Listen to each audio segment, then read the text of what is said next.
Istriku Gadis Ma. S2. Bab 137. No. Ancamannya berlaku dan aku bisa melakukannya sekarang juga kalau kamu berani mendekat lagi. Natasha rupanya sudah tahu akal bulusku. Aku mendengus, kalau dia sedang tidak mood begini, memang tidak pernah bisa diganggu, dipaksa pun malah akan berakhir dengan dia mendiamkan aku selama berhari-hari. Repot juga kalau sampai aku nekat, lebih baik mengalah saja. Aku mundur dan bersandar pada tepian bathtub, menyerah untuk mengerjai Natasha yang sedang tidak mood itu. Ngomong-ngomong, kamu sama Ashley udah baikan lagi belum? Natasha bertanya. 19. Udah, aku dan dia udah ngobrol langsung dan saling minta maaf, masalah kami udah clear sekarang. Malah, dia ada rencana akan kemari minggu depan, jawabku. Natasha seketika mendekat padaku, seriusan dia bakal datang lagi? Tanyanya dengan ekspresi ceria. Iya, dia bilang dia mau kesini karena pengen ketemu kamu dan Darren, ya poin utamanya sih pengen ketemu Adnan. Wah, aku jadi gak sabar nunggu Ashley datang, aku pengen jalan-jalan sama dia. Sekarang, kan aku udah bisa bawa Darren pergi jauh buat main, jadi gak akan ada alasan buat aku sama Ashley gak bisa pergi bareng lagi. Natasha tampak gembira sekali, memang dia ini sepertinya sudah sangat bersahabat dengan Ashley, sehingga dia sesenang itu mendengar Ashley akan datang. Senang banget ya mau ketemu Ashley? Tanyaku. Natasha mengangguk cepat, soalnya aku mau lebih banyak menghabiskan waktu sama dia. Waktu dia kemari, kan aku gak bisa terlalu lama main sama dia, karena sibuk ngurus Darren yang masih bayi. Dasar. Memang harusnya dari dulu kalian bersahabat, mungkin saat ini kalian akan dikatakan sebagai bestie. Natasha tiba-tiba merapat padaku dan melingkarkan kedua tangannya di leherku. Ada apa? Moodnya udah balik buat nganu? Tanyaku nakal. Kayaknya sih iya, tapi keluarin di luar ya, aku takut soalnya. Oke. Aku menarik dia duduk di pangkuanku dan kami pun bercumbu. Pulangnya jangan terlalu siang ya, soalnya aku masakin kamu di sini, jangan makan di luar loh.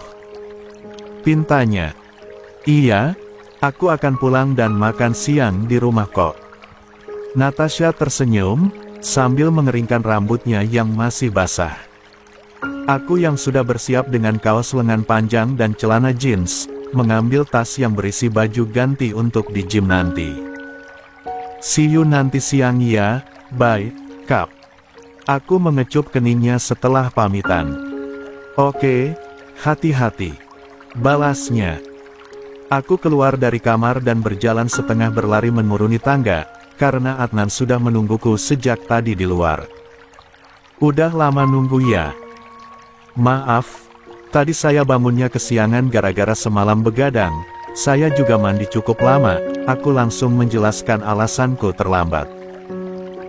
Bukan mandinya yang membuat aku lama, tapi aktivitas dengan Natasha di kamar mandi tadi yang memakan waktu lebih lama daripada mandi, hahaha. Nggak apa-apa, bos. Saya juga mandi dulu tadi biar gak bau badan, jawabnya. Aku dan dia segera pergi, karena hari sudah terlalu siang untuk ke gym. 20.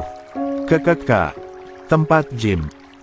Aku dan Adnan berganti pakaian terlebih dahulu di ruang ganti, kami memakai kaos tanpa lengan dan celana pendek, juga sepatu sport. Aku langsung mencoba treadmill, menyetel kecepatan sedang untuk memulai. Aku berlari di tempat, seakan tengah berlari jauh namun tidak pernah sampai ke tujuan. Adnan juga berada di treadmill di sampingku, kami menggunakan alat itu sambil mengobrol. Aku juga menambah kecepatannya setelah dirasa kecepatan sedang sudah tidak menegangkan. Saat tengah berlari-lari di atas alat itu, datang dua orang wanita yang bodinya aduhai, dengan mengenakan bra fitness dan celana legging ketat yang membentuk tubuh seksi mereka. yang menurutku memang body goals. Mereka memakai treadmill bersama kami, yang satu di sampingku dan satunya lagi di samping Adnan. Kulihat, Adnan menundukkan kepalanya, fokus menatap ke arah mesin treadmill yang dipijaknya tanpa menoleh pada wanita seksi di sampingnya. Hebat! Walaupun masih lajang, Adnan tetap menjaga pandangan matanya dari wanita seksi seperti itu. Padahal aku yang sudah menikah saja, masih agak sedikit menelirik ke arah wanita seksi di sampingku. Ah, rupanya aku masih bisa tergoda juga untuk melihat kemolekan tubuh wanita lain, jahat sekali. Sering kemari? Tanya wanita di sampingku. Aku tersenyum dan mengangguk. Kok saya baru lihat ya? Kayaknya kita baru dipertemukan sekarang, jodoh memang gak kemana ya, ucapnya. Aku lagi-lagi hanya tersenyum. Memangnya, siapa yang mau berjodoh denganmu, Nona? Pede sekali kamu ini. Namanya siapa? Dia masih bertanya saja, padahal alat olahraga masih bergerak cepat. Lukas, jawabku. Aku sengaja memberikan nama palsu, aku tidak berminat berkenalan dengannya. Michelle. Dia menyebutkan namanya. Terserah. Aku bahkan tidak bertanya. Kerja atau kuliah? Tanyanya lagi. Kerja. Jawabku sambil terus berlari. Kerja apa? Pasti CEO atau seorang aktor ya? Dia tampak penasaran dengan pekerjaanku. Dari cara dia bertanya tentang pekerjaan pun, aku sudah dapat menilai kalau dia adalah wanita materialistis. Mafia. Jawabku. Wanita itu tampak tak percaya, dia menatapku terus. Maksudnya apa? Tanyanya belum paham. 21. Mafia? Anda tahu mafia, kan? Yang kerjanya di dunia gelap, suka membunuh, memperkosa dan menjalankan bisnis kotor seperti penjualan senjata api dan narkoba. Apa Anda tertarik dengan saya? Mungkin kita bisa berpacaran dan menikah. Aku menjelaskan dengan iseng, sebuah pekerjaan yang aku sebutkan tadi padanya. Wanita itu langsung diam, tidak bertanya lagi, wajahnya tampak gemetar ketakutan. Kulihat dia mematikan mesinnya dan berlari ke arah temannya yang ada di samping Adnan. Dia membisikkan sesuatu pada temannya, hingga wanita yang satunya juga menghentikan treadmill dan pergi cepat menjauh dari kami. Adnan terkekeh setelah dua wanita tadi pergi, dia mengamati aku dan wanita tadi berbicara dan dia mendengar setiap percakapan kami. Apa gak terlalu bahaya, bos? Wanita-wanita itu langsung ketakutan loh. Tanya Adnan masih terkekeh. Gak apa-apa. Cewek-cewek modelan mereka itu memang harus diisengi sesekali, biar gak terlalu sombong dan percaya diri. Mereka merasa paling cantik, yang menurutnya bisa menggait cowok mana aja bermodalkan wajah dan tubuhnya itu. Padahal, gak semua cowok sama, gak semua cowok suka modelan cewek kayak mereka, bahkan hampir semua cowok tahu kalau tipe kayak mereka itu matre. Sekalian aja saya kerjain, dikiranya saya mau sama dia, dibilang sebagai mafia aja langsung kabur ketakutan, hahaha. Aku tertawa kencang, ingat dua wanita tadi lari dari kami membuat aku geli. Ada-ada aja si bos ini, hahaha. Adnan geleng-geleng kepala karena kelakuan isengku tadi, dia sampai tertawa terbahak-bahak. Seru juga menjahili wanita nakal, ada sensasi kepuasan tersendiri. Aku dan Adnan mencoba berbagai macam alat di tempat gym, hingga tubuh kami berkeringat, membuat baju kami basah. Adnan memberikan sebotol air mineral padaku, kami menenggaknya hingga habis setengah. Rasa haus setelah berolahraga itu memang cukup membuat air sebotol untuk 2 kali minum. Di sini banyak setannya ya bos, ucap Adnan kemudian. Aku menoleh ke sana kemari, memang di sini banyak setannya alias cewek seksi yang sedang berolahraga. Iya, harus kuat iman, jawabku. Kalau saya kayaknya bebas, tapi bos yang harus kuat iman, karena sudah punya Barbie di rumah. Kalau nyonya tahu bos melirik cewek seksi, pasti dia akan marah. Sebaiknya bos harus membutakan mata di tempat kayak gini. Hahaha, benar, saya harus pura-pura buta di tempat kayak gini biar gak tergoda oleh godaan setan. Aku dan Adnan lagi-lagi tertawa. Banyak sekali godaan di tempat seperti ini, wanita-wanita dengan bodi proporsional dan sangat sempurna banyak bertebaran di sekitar kami. Tak jarang juga banyak yang nakal dan menggoda lelaki lewat jalur kenalan, lalu ujung-ujungnya digaet jadi pacar. Setelah puas berolahraga dan mandi, juga bergantian pakaian, aku dan Adnan keluar dari tempat gym itu untuk pulang. Sesuai pesan Natasha tadi, aku harus pulang cepat dan makan siang di rumah, maka dari itu aku tak mampir lagi ke tempat lain, demi dia. 22. Aku dan Adnan masuk ke dalam mobil, rasa lelah membuatku mengantuk, hingga aku terus menguap di mobil. Nan, bangunkan saya setelah sampai ya, saya ngantuk banget, pintaku. Baik, bos. Aku melipat kedua tanganku di dada dan menyandarkan punggung, rasa kantuk semakin menguasai. Huam. Lagi-lagi aku menguap. Perlahan mataku tertutup, aku tak bisa menahan kantuk lagi dan akhirnya aku tertidur juga di mobil. Walaupun kurasakan guncangan demi guncangan saat mobil melaju di jalan yang rusak sepertinya, tapi mataku tetap terpejam, karena aku tak tidur sepenuhnya. 23. Baik, Anda yang mau memesan kamar hotel bintang 5 dengan dekorasi kamar pengantin, betul?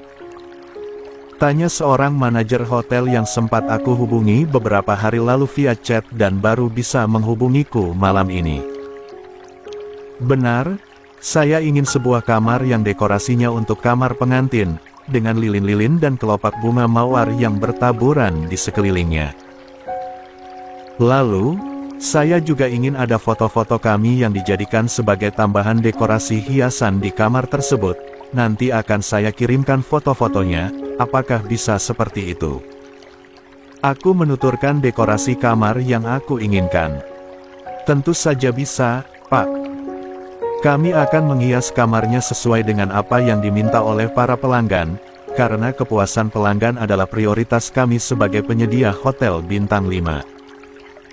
Baiklah, saya booking untuk besok, tolong siapkan semuanya, saya akan transfer uangnya segera.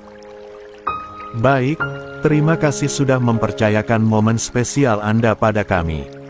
Ya, terima kasih kembali.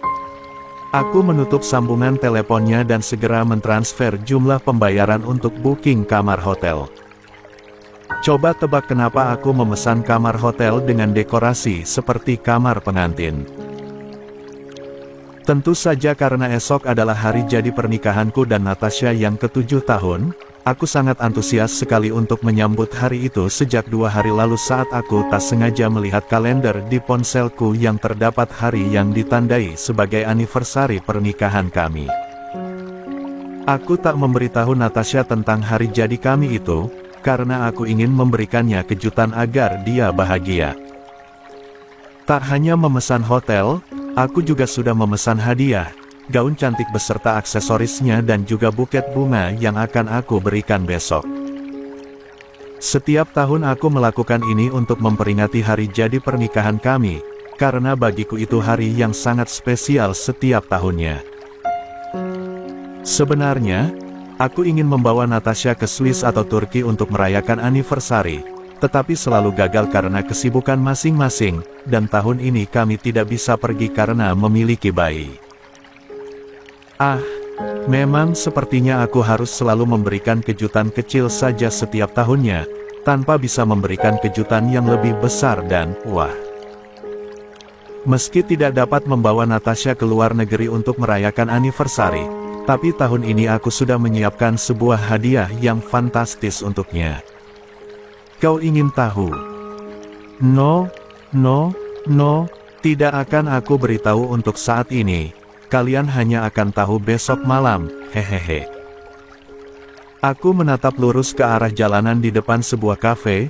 Aku masih nongkrong di kafe sepulang dari kantor. Aku membutuhkan suasana baru setelah seharian sibuk.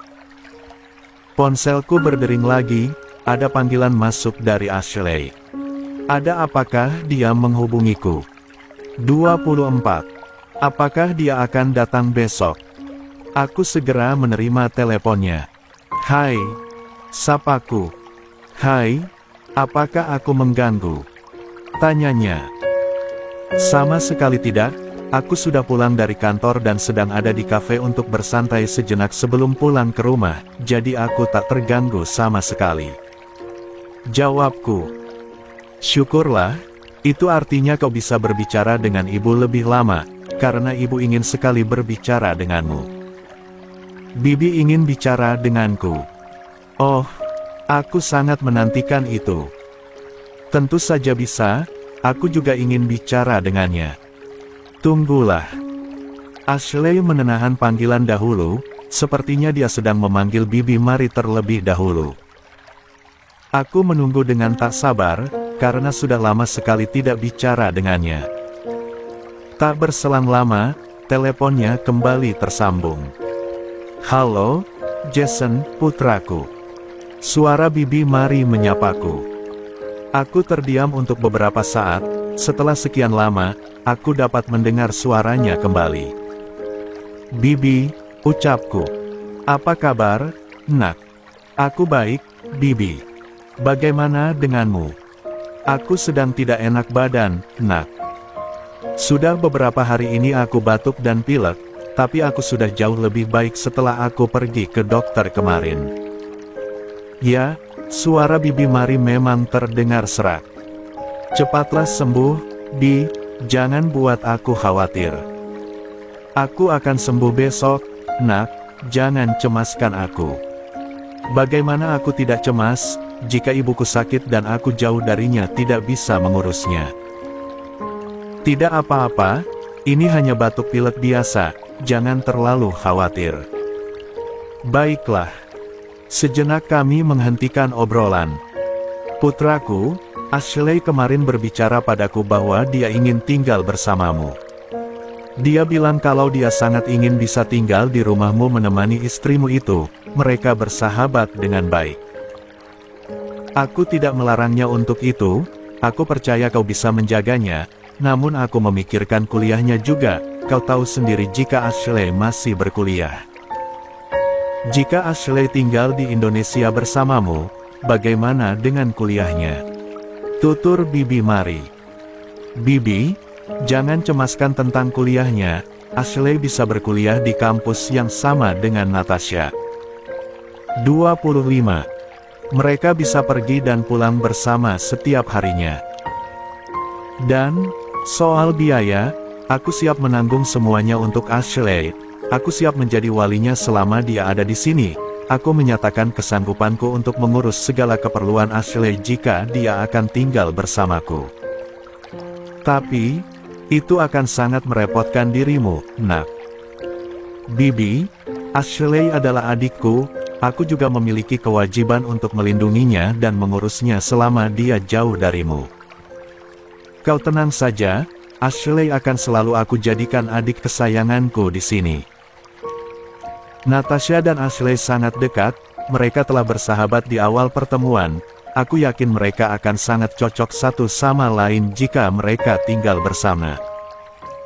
Baiklah, jika kau memang sanggup untuk menjaga putriku, maka aku akan mengizinkannya. Namun, tentu saja itu tak mudah. Ada banyak persyaratan yang harus dipenuhi agar Ashley berkuliah di universitas yang sama dengan istrimu. Tak masalah, Bibi, aku akan mengatur semuanya di sini. Bibi hanya mengatur segalanya di situ. Baiklah, nak, Ashley akan tinggal bersamamu. Bibi sangat mengandalkan dirimu untuk menjaganya dengan baik. Tentu, Bibi, jangan khawatir, aku berjanji akan menjadi kakak yang baik untuknya. Terima kasih, nak. Ya. Aku sangat gembira karena akhirnya Ashley akan tinggal bersamaku. Aku hanya perlu mengurus semua persyaratan untuknya agar bisa tinggal di negara ini dan juga kuliah di sini. Walaupun mungkin tak semudah yang dibayangkan, tetapi aku akan melakukan apapun agar Ashley dapat tinggal bersamaku. Jason, aku akan mengurus keperluannya di sini, termasuk visa dan izin dari universitasnya, sisanya kau yang urus. Pinta Bibi Mary kemudian. Baik, Bibi. Jason, bolehkah aku bertanya sesuatu padamu? Bibi Mary kembali mengajakku bicara. Ya, tentu boleh.